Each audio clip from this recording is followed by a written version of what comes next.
kunna linahtadiya laula an hadana Allah.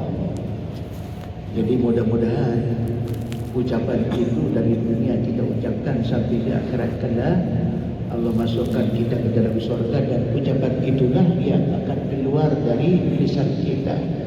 Alhamdulillahilladzi hadana lihada wa ma kunna linahtadiya laula an hadana Allah. Lebih-lebih bagaimana mungkin kita tidak berkeinginan masuk surga.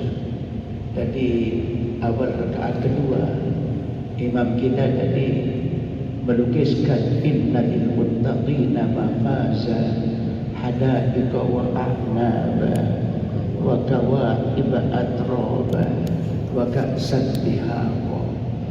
Itu melukiskan bagaimana berbahagianya kehidupan di surga. Sampai dikatakan mafaza itu Bapak Ibu tempat tinggal yang tidak akan susah secuil pun, tidak akan ada kesusahan sedikit pun. Jadi betul-betul berbahagia yang tidak ada akhirnya, dan berbahagia yang tidak ada batasnya. Ya, disajikan di halaman rumah segala bentuk buah-buahan yang kemudian yang paling menyenangkan tentu adalah ibu-ibu menjadi ratu bidadari. Ibu-ibu menjadi ratu bidadari, istri-istri menjadi ratu bidadari.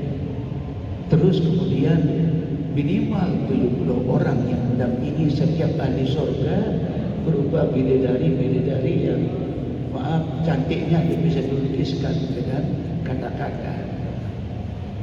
Itu Bapak-bapak, ibu-ibu, itu surga. Jadi menempuh pola kehidupan yang mengarahkan kita ke jalan surga itu tidak mungkin hanya dengan kecerdasan semata, tidak mungkin hanya dengan upaya kita semata. Tetapi secara tegas kita akan katakan nanti alhamdulillahilladzi hadana lihada wa ma kunna linahtadiya laula an hadana Allah. Kita tidak akan mungkin dapat petunjuk tanpa petunjuk dari Allah. Jadi itu yang patut kita syukuri Bapak Ibu yang saya muliakan, sehingga kita bisa setiap hari bisa bermujalasah. Maaf sekalipun hadisnya dhaif Bapak Ibu di dalam riwayat Tirmidzi, tetapi karena banyaknya hadis itu maka para ulama memandang itu seperti berita Nabi pada kelebihan ziarah ke Masjid Quba. Ya, tentang Masjid Quba Nabi sallallahu alaihi wasallam bersabda, "Man tatahhara min baitihi thumma ata Masjid Quba thumma yusalli rak'atain falahu ajru hajjatin." Atau kama qala Rasulullah sallallahu alaihi wasallam. Jadi barang siapa yang bersuci dari rumah kemudian berangkat menuju Masjid Quba, melaksanakan 2 rakaat salat tahiyatul masjid, maka Allah berikan pahala umrah. Ya, balahu ajru umratin, pahala umrah. Maaf, begitu ringan. Tapi maaf, untuk bisa sampai ke sana kita kan berbiaya. Orang-orang sana dekat, tetapi tidak juga setiap hari bisa ke sana. Itu makanya orang yang bisa ke sana memang karena petunjuk Allah, sekalipun penduduk di sana kalau memang Nabi sallallahu alaihi wasallam selama dalam kehidupan di Madinah itu selalu sekali seminggu itu pergi ke Masjid Quba. Nah, begitulah kira-kira Bapak Ibu. Begitu sabda Nabi ya, di dalam riwayat Imam Tirmidzi. Nabi katakan, anna man shalla subha fi jama'atin thumma qa'ada yadhkurullaha hatta tatlu'a asy-syamsu thumma shalla rak'atain ya kanat lahu ka'ajri hajjatin wa umratin tamatan. Ini memang hadisnya dikatakan para ulama hadis dhaif, tetapi banyak sekali. Ya maka dalam kaitan ini Imam An-Nawawi rahimahullah taala berpendapat kalau untuk fadailul amal itu bisa menjadi pegangan untuk membangkitkan semangat ya bahwa kita dengan hadir di salat subuh berjamaah, kemudian wirid berzikir kepada Allah, kemudian begitu waktu duha tiba kita tutup dengan salat 2 rakaat, salat duha maksudnya. Ya, makanya maaf kita ngaji sampai waktu suruh kata selalu beliau ini suruh. Tapi suruh kita maksudnya maaf ini bukan terbitnya matahari itu. Kalau kita pakai istilah Abdullah bin Abbas sudah saya bisa menjelaskan di sini. Ya. Jadi kalau istilah Abdullah bin Abbas itu memang salat suruh. Tapi yang dimaksudkan itu adalah salat duha. Kenapa? Karena memang Nabi melarang keras untuk orang melaksanakan salat sunat persis pada saat matahari terbit. Saat matahari terbit itulah memang makna lafziah suruh matahari terbit itu. Tapi tidak boleh salat pada saat terbit. Nah, tunggu hatta termudal fisal sampai ukuran ya, karena di padang pasir tak ada bangunan, tak ada pohon kayu yang menghalangi pancaran sinar matahari, maka begitu 12 menit saja matahari sudah terbit, itu kalau anak onta tak tahan. Nah disitulah waktu duha. Sehingga kalau menurut ulama di Saudi, maaf untuk kaitan itu bisa menjadi pegangan. Ya, kalau Imam Syekh Utsaimin dalam satu pandangan saya pernah baca itu beliau waktu duha itu justru 12 menit setelah terbit matahari. Nah saat ini kalau tidak salah subuh jam 5.06 ya, kemudian terbit matahari jam 6.17 tambah 12 menit berarti jam 6.29 menit. Berarti lingkaran waktunya ya 1 jam berapa menit itu? Ya 1 jam tidak sampai 1 jam setengah Bapak Ibu. 1 jam setengah kurang 6 menit. Itu kita bertahan berzikir kepada Allah sampai tiba waktu duha. Kemudian kita tutup kehadiran kita di masjid dengan salat duha, maka Allah akan berikan pahala haji, pahala umrah. Sampai dikatakan tamatan. 3 kali dikatakan sempurna. Tetapi jangan kemudian kita pahami, kalau sudah saya tidak perlu berhaji, tidak perlu berumrah, cukup datang ke masjid kemudian diri sambil berdoa. Tentu tidak seperti itu. Tapi ini merupakan sebuah dorongan. Ya maaf bapak-bapak ibu-ibu, kalau semua umat Islam itu menyadari hal ini, maaf sebesar-besar masjid, ya, Kubul Baton umpamanya, maka akan penuh lapisan kaki 2, kaki 3, kaki ini, kaki 3 akan penuh kaki 2. Ya, kalau memang. Tetapi persoalannya apa? Ya tidak semua. Di mana-mana bapak-bapak persentase kehadiran umat pada saat salat subuh kecil. Di desa-desa kecil, bapak ibu. Jadi kalau Rasulullah kemudian memberikan targhib, memberikan satu dorongan yang luar biasa, itu wajar supaya kita jangan malas. Ya, dijanjikan kepada kita ya umrah sekarang minimal 32 juta, 36 juta. Ya, itu umrah bapak-bapak ibu-ibu. Ya, lebih-lebih haji nunggu saat ini 30-an tahun. Ya, terus ONH-nya sampai 60-an juta. Maaf bapak-bapak ibu-ibu, kalau plus bisa sampai sekian ratus juta. Itu. Tetapi dengan kita tekun, maaf pertama memberikan isyarat, kita memang ingin berhaji, kita ingin berumrah. Nah karena keinginan kita belum tercapai, ya apa yang bisa mendatangkan pahala umrah, pahala, dan Allah akan mempermudah kita untuk mengerjakan haji insya Allah. Karena diwujudkan keinginan itu dengan apa saja yang mendatangkan pahala haji kita upayakan. Nah inilah Bapak Ibu. Jadi sekalipun hadis ini dhaif, ya, bahkan ada yang tingkatnya hasan, ya, dijadikan pegangan oleh para ulama sebagai bentuk fadail, ya, fadailul amal. Itu bapak-bapak dan saudara-saudara yang saya muliakan. Kita coba kaji dua ayat 86, 87. Ya.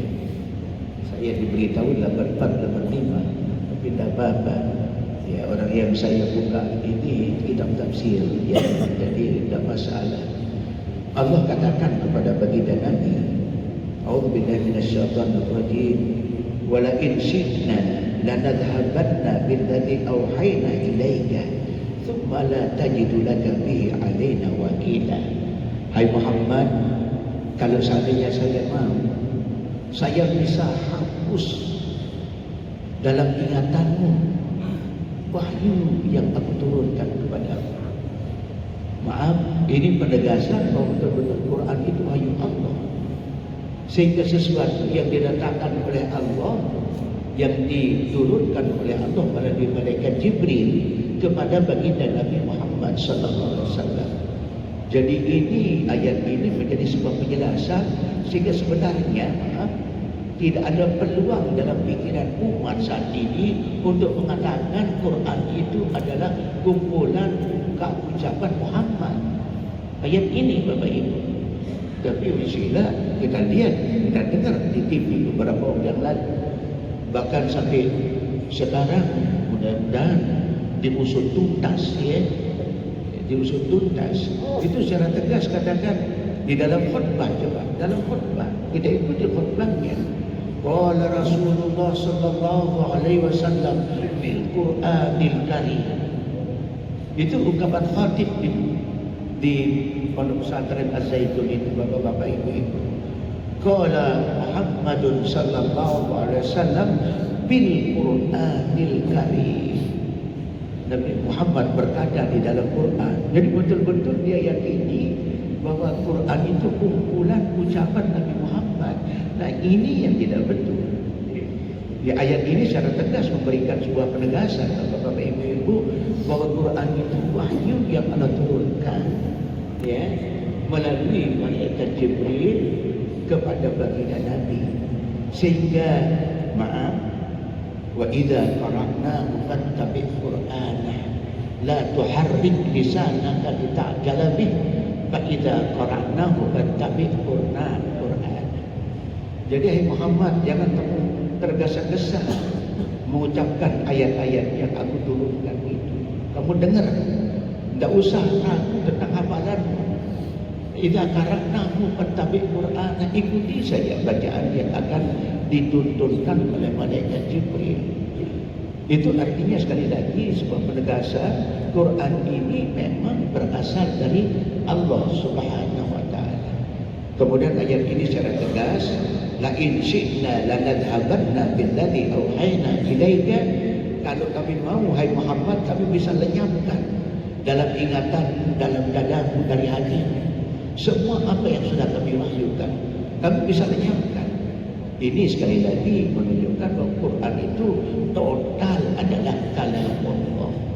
Tak ada satu pun kalam selain daripada kalam Allah, termasuk kalam Nabi Muhammad sallallahu alaihi wasallam. Nah ini bapak-bapak dan saudara-saudara.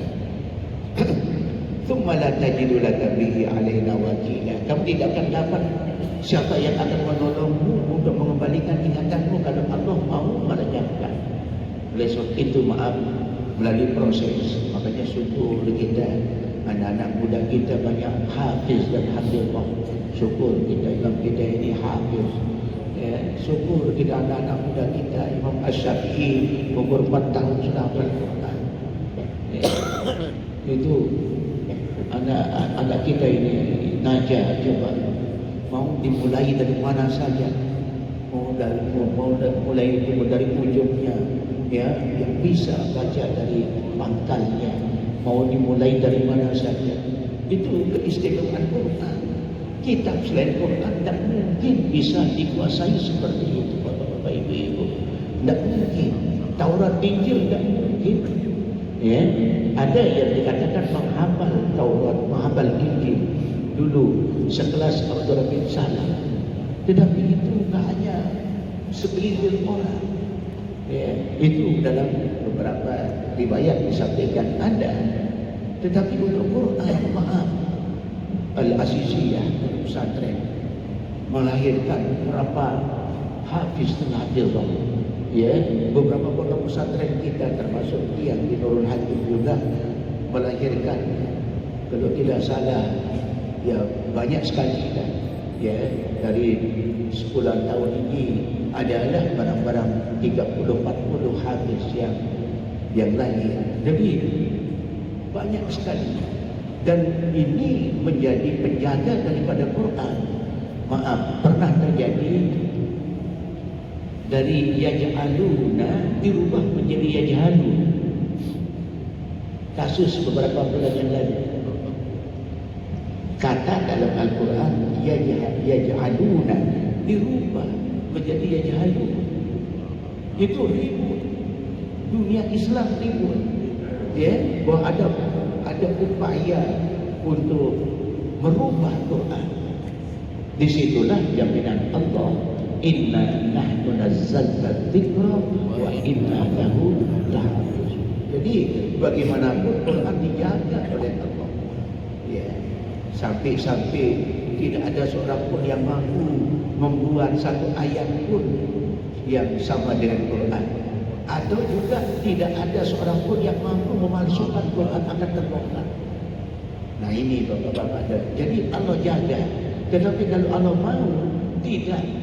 Dalam kondisi saat ini, baginda Nabi dulu saat diturunkan, kalau seandainya saya tahu Muhammad, saya bisa lenyapkan Quran dalam hafalannya.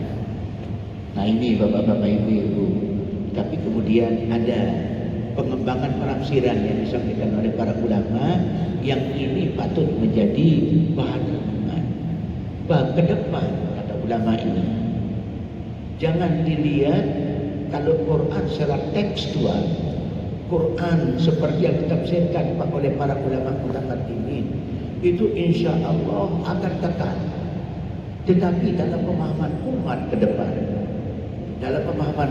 depan, itu bisa akan terjadi kehilangan makna Quran itu dalam pemahaman.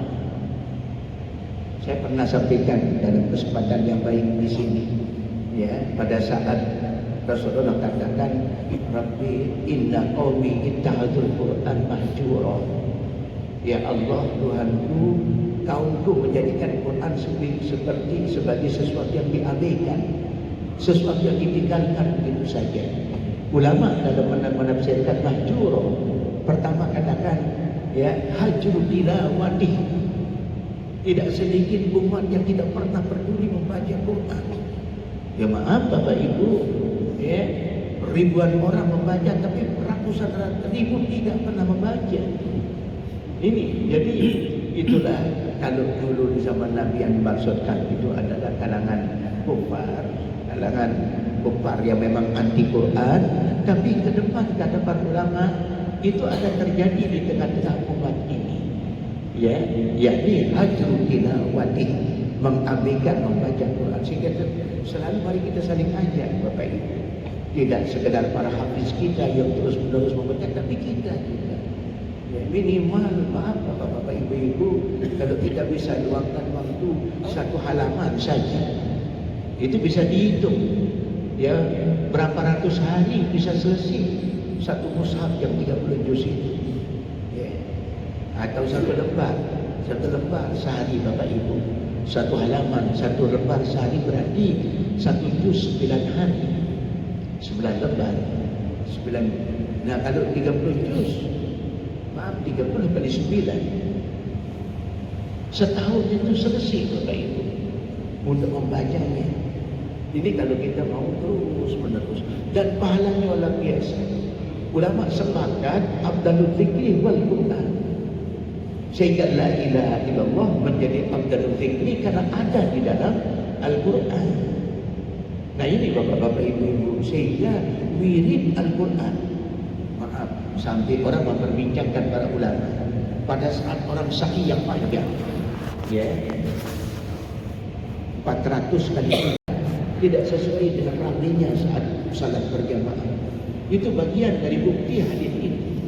Sehingga sekalipun daif pada para ulama hadis itu, tetapi karena dia banyak, boleh menjadikan sebuah peringatan bagi kita.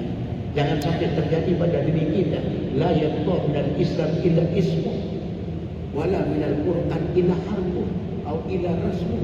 Itu gambaran saja. Apa yang dibaca dengan lagu seperti itu Quran, karena lagunya seperti itu. Ya, makanya maaf, sehingga lagu-lagu Quran itu memang maaf, enak terdengar dan memang disesuai. Itu ciptaan ulama, itu lagu-lagu itu bapak-bapak itu. Ada bacaan lagu Bayati, ada lagu apa namanya lagu Ustaz, berbagai macam lagu itu sesuai dengan apa yang ada dalam maaf. Ada yang mencoba-coba menggunakan langgam Jawa, langgam Sasak. Ya maaf, ini bukan saya katakan haram, bukan saya, tetapi sulit untuk disesuaikan. Ya, pakai langgam lelakak umpamanya, ya, lelakak dan Sasak. Ya, itu tidak akan bisa. Memang lagu Quran itu dihasilkan oleh para ulama yang memang ahli baca Quran, yang kemudian menyusun lagunya sehingga tetap hidup sampai maaf. Begitu kita dengar Al-Quran, ada lagunya itu. Beberapa waktu yang lalu dicoba menggunakan lagu Jawa.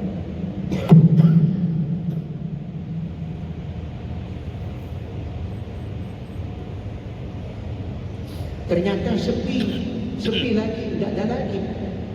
Saat dikomandangkan itu coba kita, semangat. Tapi beberapa bulan sepi. Tetapi coba dengar kaset-kaset bacaan Quran ya. Nah ini bapak-bapak, ibu-ibu. Nah, jadi tetapi jangan sampai hanya pada lagu, ya, hanya pada bacaan huruf. Yang lebih dikehendaki dalam agama adalah bagaimana wujudkan Quran dalam pemahaman dan amaliyah.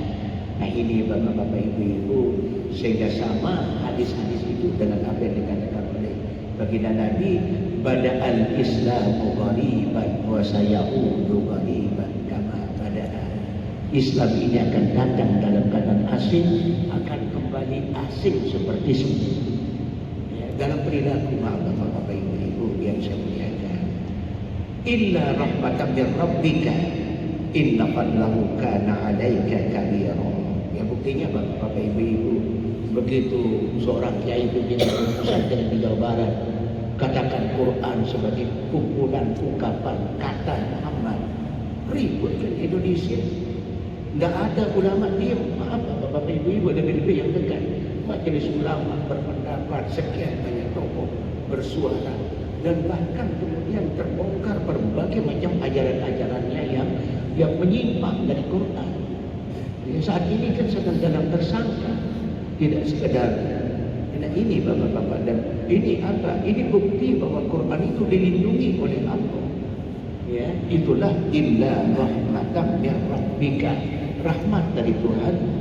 Inna fadlahu kana 'alaika kabira. Kelebihan Quran atas kita bersama itu sangat-sangat besar. Membacanya saja satu huruf 10 pahala. Membacanya satu huruf 10 pahala. La aqulu lakum alif lam mim harfun. Aku tidak katakan alif lam mim itu satu huruf, walakin alifun harfun, lamun harfun, mimun harfun. Kita hanya membaca alif lam mim sudah 30 pahala. Yasin, Hamim. Belum lagi kemudian kita lanjutkan ayat per ayat terus. Berapa pahala?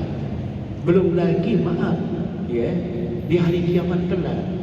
Sehingga doa kita supaya Quran itu menjadi, ya, munisa, menjadi pelindung, menjadi segala macam penghias dan seterusnya. Sehingga dari dunia kita berdoa, Allahumma arhamna bil Quran waj'alhu lana imaman wa nuran wa hudan wa rahmah. Itu doa yang harus mengiringi bacaan Quran kita. Ya Allah, berikan kami rahmat dengan bacaan Quran ini. Allahumma arhamna bil Quran Waj'alhu lana imaman, jadikan Quran ini sebagai imam, ya, dan seterusnya. Itu bapak-bapak, ibu-ibu, sehingga tidak akan bisa terjadi pemalsuan Quran, termasuk pemalsuan tafsiran.